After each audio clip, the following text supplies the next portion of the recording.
দেশের বিনোদন অঙ্গনে নতুন উদ্যোগের বার্তা নিয়ে রাজধানীতে অনুষ্ঠিত হয়েছে ইটিভি বাইফা অ্যাওয়ার্ড 2026-এর অ্যাওয়ার্ড উন্মোচন ও প্রেস মিট। বৃহস্পতিবার সন্ধ্যায় রাজধানীর অভিজাত হোটেলে এই অনুষ্ঠানে উপস্থিত ছিলেন শোবিজের বিভিন্ন অঙ্গনের শতাধিক সুপরিচিত তারকামুখ। বাইফা অ্যাওয়ার্ডের চেয়ারম্যান মেরিনা আক্তারের সভাপতিত্বে আয়োজিত অনুষ্ঠানে বক্তব্য প্রদান করেন বাইফার অ্যাডভাইজার মোহাম্মদ মানসুরুল হক, বাইফার ডিরেক্টর অন্তু করিম এবং মিডিয়া ব্যক্তিত্ব রাজু আলিম সহ জুরি বোর্ডের তারকা প্রতিনিধি, অভিনেতা আজিজুল হাকিম, সঙ্গীত শিল্পী ফেরদৌস আরা, চিত্রনায়িকা রোজিনা, চলচ্চিত্র নির্মাতা দীপঙ্কর দীপন সহ আরো অনেকেই। 200-র বেশি সার্ভিস ও ফিচারে লেনদেনের সব বিকাশ অ্যাপে সম্ভব। এই দিনটা খুব স্পেশাল আমাদের জন্য।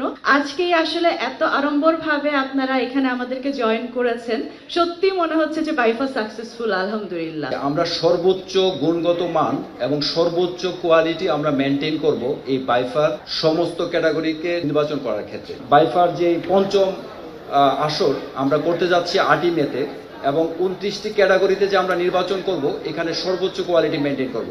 আমি কার কথা ফেলে কার কথা বলবো? এখানে যারা বসে আছেন, আমি একটি নাম রোজিনা আপা বলা উচিত না, আসলে আপা বললেই বড় বোঝা যায়, বড় না উনি কখনোই বোধ করি বয়স আর বাড়বে না।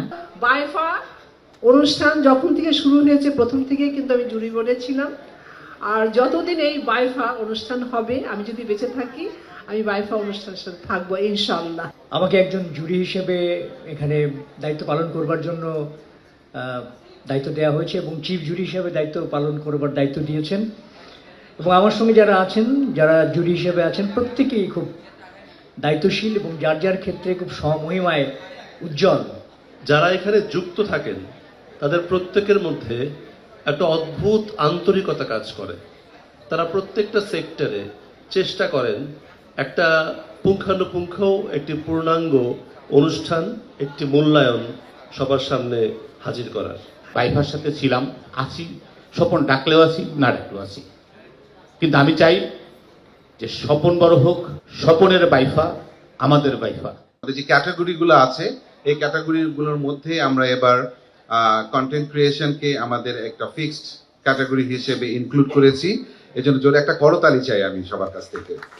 এ সময় বাইফার প্রতিষ্ঠাতা ও সিইও শাহরিয়ার স্বপন নিশ্চিত করেন, আগামী 8 মে রাজধানীর চীনমৈত্রী সম্মেলন কেন্দ্রে হল অফ ফেমে অনুষ্ঠিত হবে বাইফার পঞ্চম আসর। ইনশাআল্লাহ 8ই মে হল অফ ফেমে বিগেস্ট ধামাকা হবে। এছাড়া তিনি আয়োজনের পরিকল্পনা ও থিমের সংক্ষিপ্ত ধারণাও তুলে ধরেন। এবং আমরা এতটুকু বলতে পারি যে ইনশাআল্লাহ এবারের আয়োজনে আপনারা গণমাধ্যম থেকে যারা আসবেন, এবার অনেক নতুন কিছু দেখতে পাবেন। মিঠুন রাজ, চ্যানেল আই।